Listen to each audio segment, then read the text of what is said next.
नमस्कार दोस्तों, मेरे YouTube चैनल एसएस एनालिसिस पर आपका हार्दिक स्वागत है। आपसे अनुरोध है कि ज़्यादा से ज़्यादा संख्या में मेरे चैनल को सब्सक्राइब करें ताकि आपको मैं पूरी जानकारी उपलब्ध करा सकूं और अपने ज़्यादा से ज़्यादा दोस्तों के साथ शेयर करें इसे। और यदि आपने अभी तक इसे सब्सक्राइब नहीं किया तो नीचे दिए गए बेल आइकन्स को दबाकर आप इसे सब्सक्राइब ज़रूर करें ताकि आपको आने वाले सभी वीडियोस के नोटिफिकेशंस मिल सकें। तो आइए आज फिर से एक बार एनालिसिस करते हैं निफ्टी इंडेक्स और बैंक निफ्टी का। तो यहाँ आप देख रहे हैं निफ्टी इंडेक्स का एक डेली चार्ट जहाँ हम एनालिसिस करेंगे उन सपोर्ट और रेजिस्टेंस लेवल का जहाँ की निफ्टी को आने वाले हफ्ते में सपोर्ट और रेजिस्टेंस देखना पड़ सकता है। तो आइए अब देखते हैं कि निफ्टी के एक डेली टाइम फ्रेम में क्या स्थिति है। तो यहाँ आप देखें कि निफ्टी की जो क्लोजिंग है वो 9136 पर हुई है और वहीं निफ्टी फ्यूचर्स की जो क्लोजिंग है वो 9050 पर हुई है, यानी तकरीबन 86 अंक नीचे। तो निफ्टी फ्यूचर्स का निफ्टी इंडेक्स के इतना नीचे जाके क्लोज होना एक सबसे पहला एक बेयरिश सिग्नल है जो कि ये दिखाता है कि निफ्टी में कितनी अधिक बेयरिशनेस अभी भी कायम है। क्यों? क्योंकि आप यहाँ देख सकते हैं कि एक तरफ जहाँ कोविड-19 के केसेस में काफी एक तेज हमें वृद्धि देखने को मिल रही है, वहीं दूसरी ओर जो ग्लोबल सप्लाई चेन है वो भी पूरी तरह से ठप पड़ चुका है। वहीं तीसरा मुख्य कारण है अब चाइना और अमेरिका के बीच में फिर से टैरिफ ट्रेड को लेकर तनातनी फिर से जारी हुई है, जहाँ की अमेरिका ने तो यहाँ तक घोषणा कर दी है कि वो फेज वन डील को भी रद्द कर सकता है, जिसके चलते जो टैरिफ ट्रेड फ्रंट पर जो टेंशन बना हुआ था वो फिर से कायम हो गया है। जिसके चलते मुझे लगता है कि अब आने वाले दिनों में कोविड 19 के इम्पैक्ट के साथ साथ ये जो बेयरिश सेंटिमेंट्स हैं ये काफी बढ़ सकते हैं। जैसा कि भारत ने भी एक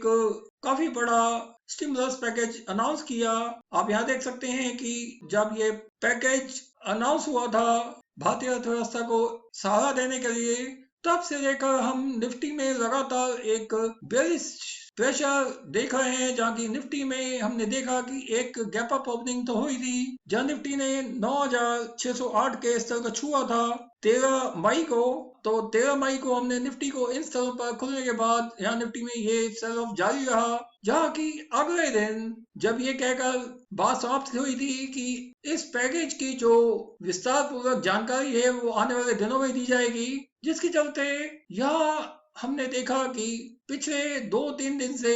हम निफ्टी में एक भारी मंदी व्याप्त होते हुए देख रहे हैं, जहाँ की आप देख सकते हैं निफ्टी ने 14 मई को भी एक हाई बनाया था 9267 का और उसके बाद हमने सेलिंग देखी जहां निफ्टी ने इस स्तर पर क्लोज किया था यानी 9135 पर। उसके अगले दिन यानी 15 मई को भी एक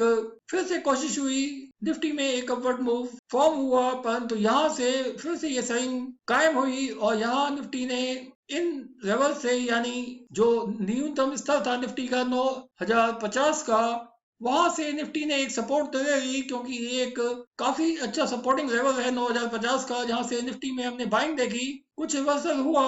अंतरराष्ट्रीय कारणों के चलते, क्योंकि अंतरराष्ट्रीय स्तर पर एक उम्मीद की जा रही थी कि अमेरिकन स्टेट्स में कुछ जगह लॉकडाउन्स खुल सकते हैं, परंतु अभी भी वहां संशय बाकी है। वहीं दूसरी ओर जो टैरिफ ट्रेड फ्रंट पर जो डेवलपमेंट हुई है तो उसके चलते मुझे लगता है कि ये जो टैरिफ ट्रेड फ्रंट पर फिर से जो टेंशन कायम हुई है उसके चलते निफ्टी में एक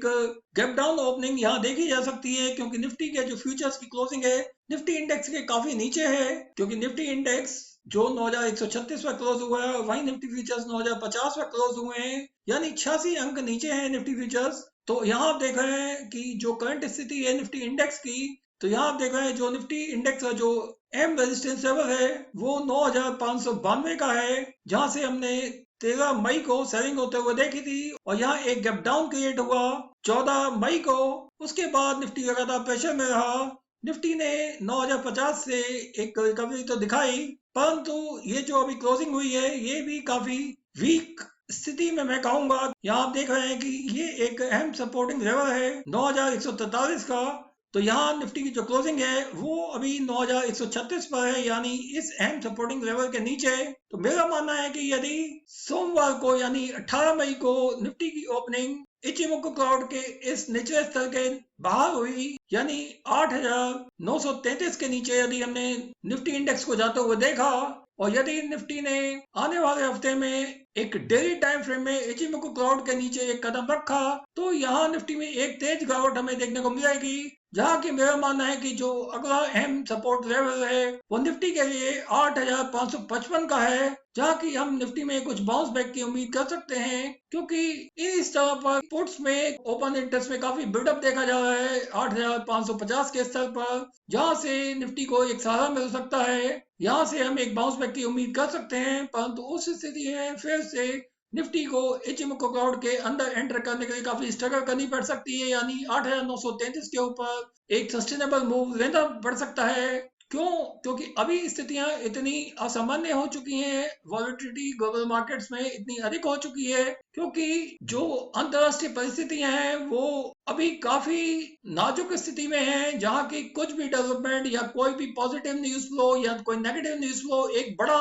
मूव निफ्टी इंडेक्स को दे सकता है। तो मेरा मानना है कि यदि अंतर्राष्ट्रीय स्तर पर चाइना और अमेरिका के बीच में कोई संधि वार्ता पर कोई पॉजिटिव न्यूज आती है, तो हो सकता है कि हम निफ्टी को वापस इन स्तरों को टेस्ट करते हुए देखें, यानी 9383 के स्तर को, जहां अगला एक इमीडिएट रेजिस्टेंस होगा निफ्टी इंडेक्स का, और उससे पहला जो एक टफ रेजिस्टेंस लेवल है वो 9241 पर है। जैसा कि मैंने अपने पिछले वीडियो में ही बताया है कि निफ्टी का जो अहम जो रेजिस्टेंस लेवल है, अब क्योंकि निफ्टी उस लेवल को तोड़कर नीचे आ चुका है, वो 9241 का है। यदि निफ्टी ने आने वाले हफ्ते में इस अहम रेजिस्टेंस लेवल को भी तोड़ लिया और उसके ऊपर सस्टेन किया, तो ही हम निफ्टी को वापस 9647 के स्तर को तोड़ते हुए देखेंगे, क्योंकि यहाँ अगला एक अहम रेजिस्टेंस लेवल है निफ्टी का, जहाँ की मेरा मानना है कि यहाँ वॉलेटिलिटी काफी अधिक हो सकती है, क्योंकि आप यहाँ देख रहे हैं कि एक निफ्टी के एक डेली चार्ट में इचिमोको क्लाउड्स के अंदर निफ्टी की जो स्थिति है वो काफी नाजुक है, क्योंकि अभी निफ्टी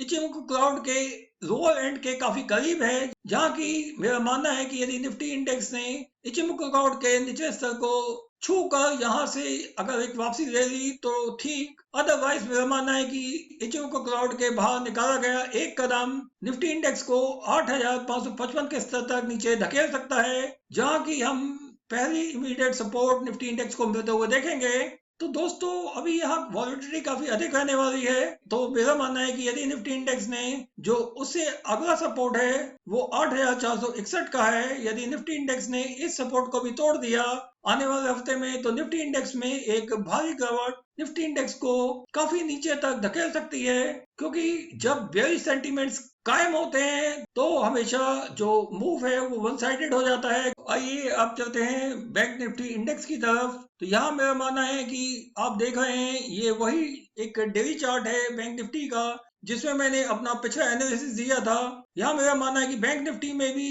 जब इस पैकेज की जो स्टिमुलस पैकेज दिया गया है हाल ही में भारतीय सरकार द्वारा अपनी इकोनॉमी को बचाने के लिए, तो यहाँ बैंक निफ्टी ने इस तरह तक एक हाई लगाया था 13 मई को 20,160 के आसपास, जहां से हमने निफ्टी इंडेक्स में सेलिंग आते हुए देखी, क्योंकि यहाँ एक गैप अप तो हुआ था इस आशा को लेकर कि एक बड़े स्टिमुलस पैकेज की अनाउंसमेंट होती जा रही है, परंतु ये धीरे धीरे जब उस पैकेज का खुलासा हुआ जो पिछले 3 दिन से लगातार जारी था, जहां की हमने देखा कि अगले दिन यानी 14 मई को एक बड़ा गैप डाउन बैंक निफ्टी में देखा गया, जहां की 19,172 तक यहाँ एक मूव लिया, जहां 19,068 के लेवल का छुआ था निचले स्तरों पर। यहाँ आप देख रहे हैं कि बैंक निफ्टी में एक एग्जॉस्टिव कैंडल फॉर्म हो गया 14 मई को इस भारी सेल ऑफ के चलते, और इसकी कंफर्मेशन हो गई 15 मई को। क्यों? क्योंकि ये जो पैकेज दिया गया है यहाँ अभी काफी कुछ जो आधारित है वो बैंकों से मिलने वाले ऋण पर आधारित है, जिसके चलते मुझे लगता है कि बैंकों के नॉन परफॉर्मिंग एसेट्स में और इजाफा हो सकता है, क्योंकि अभी जैसा कि लॉकडाउन की स्थिति है वहां बैंक अपने नॉन परफॉर्मिंग एसेट्स को दोबारा से रिकवरी के लिए काफी कुछ बाध्य रखते हैं इस लॉकडाउन के चलते। उन्हें रिकवरी में दिक्कत आ रही है, जिसके चलते मेरा मानना है कि अब जो पैकेज दिया गया है उसके चलते बैंकिंग सेक्टर के नॉन परफॉर्मिंग एसेट्स की जो संख्या है वो काफी तेजी से बढ़ सकती है, जहां की अधिकतर जो स्कीम्स हैं वो क्रेडिट बेस्ड हैं, जहां की बैंकिंग सेक्टर में नॉन परफॉर्मिंग एसेट्स की संख्या दुगनी से तिगनी हो सकती है आने वाले क्वार्टर में। जहां बैंक निफ्टी की कल ओपनिंग हुई थी 19,098 पर और एक हाई लगाया 19,119 का और लो लगा 18,683 का और क्लोज हुआ है 18,833 पर। तो यहाँ मेरा मानना है कि जो क्लोजिंग लेवल है 18,833 का वो 18,855 के नीचे है। ये क्लोजिंग एक अहम स्तर के नीचे हुई है। यहाँ आप देख रहे हैं कि ये जो क्लोजिंग लेवल है ये काफी वीकनेस दिखा रहे हैं, क्योंकि यहाँ 14 मई को एक एग्जॉस्टिव कैंडल फॉर्म हो चुका है बैंक निफ्टी में और एक बेयरिश कैंडल उसके बाद जो फॉर्म हुआ 15 मई को, इसने इस एग्जॉशन की कंफर्मेशन कर दी है, जिसके लगते मुझे लगता है कि बैंक निफ्टी में हम 18 मई को यानी आने वाले हफ्ते के पहले ट्रेडिंग सत्र में एक गैप डाउन से शुरुआत होते हुए देख सकते हैं, जहां की इमीडिएट सपोर्ट होगा बैंक निफ्टी के लिए वो 17,981 का होगा। और यदि इस सपोर्ट को बैंक निफ्टी ने तोड़ा तो बैंक निफ्टी में काफी बेरिशनेस क्रिएट हो सकती है, जहां की हमें एक कंसोलिडेशन देखने को मिलेगी 17,981 से लेकर 16,183 तक। इसके बीच में बैंक निफ्टी कंसोलिडेट कर सकता है, क्योंकि बैंक निफ्टी आप यहाँ देख रहे हैं कि जैसा कि मैंने अपने पिछले वीडियो में बताया था कि ये जो जोन है इस ग्रीन जोन के नीचे ये एक बेयरिश जोन है एक डेली चार्ट की, जहां की निफ्टी ऑलरेडी प्रवेश कर चुका है इस बेयरिश जोन में, काफी अच्छे से एंट्री हुई है उसकी और यहाँ सस्टेन भी किया है इस बेयरिश जोन में, जिसके चलते आप यहाँ देख रहे हैं कि बैंक निफ्टी में काफी बेयरिशनेस है। तो यहाँ जो बैंक निफ्टी की जो क्लोजिंग है वो 18,833 पर है और वहीं बैंक निफ्टी फ्यूचर्स की जो क्लोजिंग है वो 18,770 पर है। यानी आप यहाँ देख सकते हैं कि सीधा सीधा 63 अंकों नीचे बैंक निफ्टी फ्यूचर्स बंद हुए हैं। तो बैंक निफ्टी फ्यूचर्स का बैंक निफ्टी इंडेक्स से नीचे बंद होना एक काफी बेयरिश सिग्नल है, जो कि दिखाता है कि आने वाले हफ्ते में बैंक निफ्टी की शुरुआत एक बड़े गैप डाउन के साथ हो सकती है, जहां की बैंक निफ्टी ने यदि पहले दो ट्रेडिंग सत्रों में 17,981 के स्तर को डिफेंड कर लिया तो यहाँ से एक बाउंस बैक की उम्मीद भी की जा सकती है। तो उस स्थिति में जो हमें पहला रेजिस्टेंस मिलेगा वो 19,354 पर मिलेगा और उससे अगला रेजिस्टेंस हमें मिलेगा बैंक निफ्टी में 19,744 पर और एम एक स्ट्रॉन्ग रेजिस्टेंस लेवल है वो बैंक निफ्टी के लिए वो 20,391 का है, जहां पहुंचने पर बैंक निफ्टी में एक भारी सेल ऑफ यहां से देखा जा सकता है, जहां की बैंक निफ्टी को वापस इन्हीं स्तरों पर धकेला जा सकता है। और दूसरी तरफ यदि बैंक निफ्टी ने आने वाले हफ्ते में इस अहम सपोर्ट को तोड़ा है यानी 17,981 सपोर्ट को तोड़ा तो मेरा मानना है कि उस स्थिति में बैंक निफ्टी 16,000 के लेवल को भी टच कर सकता है, इसमें कोई शक नहीं। और हो सकता है कि वो इस लेवल को डिफेंड करने की कोशिश करे, यानी 23 मार्च को जो बैंक निफ्टी जो लेवल छुए थे 16,157 के, यहाँ पर एक अहम सपोर्ट मिली थी बैंक निफ्टी को, वैसी ही अहम सपोर्ट यहाँ पे भी मिल सकती है यदि कोई और पॉजिटिव कदम सरकार द्वारा बैंकिंग सेक्टर के लिए उठाए जाते हैं तो ही। क्योंकि अभी मुझे लगता है कि बैंक निफ्टी में जितने भी अभी स्टिमुलस पैकेज दिए गए हैं तो मुझे लगता है कि भारतीय बैंकिंग सेक्टर के लिए मुश्किलें और बढ़ सकती हैं। इंडियन बैंक्स के जो नॉन परफॉर्मिंग एसेट्स हैं ऑलरेडी काफी बड़ी संख्या में क्रिएट हो चुके हैं और आने वाले क्वार्टर्स में जिनकी संख्या दुगनी से तिगनी हो सकती है, जिसके चलते बैंक निफ्टी में ये बेयरिशनेस कायम रह सकती है और जिसका सीधा सीधा इम्पैक्ट पड़ेगा निफ्टी के मूवमेंट्स पर। आप यहाँ देख सकते हैं कि ये जो एक एग्जॉस्टिव कैंडल फॉर्म हुआ था 30 अप्रैल को, यहाँ मैंने आपको इंडिकेट किया था कि अब बैंक निफ्टी में एक काफी बड़ा गैप डाउन आ सकता है, तो ठीक वैसा ही हुआ था। आप यहाँ देख सकते हैं कि जब 4 मई को जब ओपनिंग हुई बैंक निफ्टी की तो काफी एक बड़े गैप डाउन के साथ हुई और उसके बाद बैंक निफ्टी अभी तक इस लेवल को नहीं तोड़ पाया, यानी 20,550 के लेवल को बैंक निफ्टी अभी तक नहीं तोड़ पाया। अभी भी इस गैप को कायम किए हुए बैंक निफ्टी, जो कि एक भारी बेयरिश सेंटिमेंट्स को दिखाता है। और यहाँ अगला एक और गैप क्रिएट हो चुका है 14 मई को, जो कि एक और बड़े गैप डाउन की यहाँ एक उपस्थिति को दिखाता है, जो कि हम 18 मई को हो सकता है कि पहले ट्रेडिंग सत्र में ही देखें, जहां की बैंक निफ्टी को इस इमीडिएट सपोर्ट को यानी 17,981 के लेवल को डिफेंड करना होगा और यदि बैंक निफ्टी इसको डिफेंड नहीं कर पाया तो बैंक निफ्टी को हम इस तरह तक आते हुए भी देखेंगे, जहां बैंक निफ्टी ने 23 मार्च को लोएस्ट लेवल को छुआ था यानी 16,183 के लेवल को तो यहाँ बैंक निफ्टी को हम काफी एक बेयरिश प्रेशर में रहते हुए देखेंगे। तो दोस्तों, मेरा ये वीडियो देखने के लिए आपका बहुत बहुत धन्यवाद। यदि ये वीडियो आपको अच्छा लगा हो तो अपने ज्यादा दोस्तों के साथ शेयर करें। इस वीडियो को लाइक करना ना भूलें। Thank you.